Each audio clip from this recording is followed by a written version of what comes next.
ఇప్పుడు ఆషాఢ మాసంలో మహిళలు ఎంతో ఇష్టంగా పెట్టుకునే గోరింటాకు వెనుక ఉన్న కథ గురించి తెలుసుకుందాం రండి.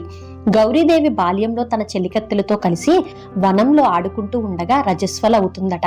ఆ సమయంలోనే గౌరీదేవి రక్తపు చుక్క నేలను తాకగానే ఒక మొక్క ఉద్భవించిందట. ఆ వింతను చూసిన చెలికత్తెలు పర్వతరాజుకి ఈ విషయం చెప్పడానికి వెళుతారు.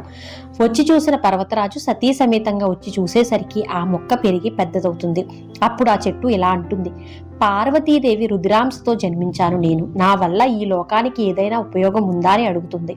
అంతలో గౌరీదేవి చిన్నపిల్ల చేష్టలతో ఆ చెట్టు ఆకు కోయగానే వేళ్లు ఎర్రబడతాయట. అది చూసిన పర్వతరాజు దంపతులు చెయ్యలా కందిపోయిందేంటని కంగారు పడతారు. ఇంతలో గౌరీదేవి తనకు ఎలాంటి హాని జరగలేదని చెబుతూనే ఈ రంగు చాలా బాగుంది అంటుంది.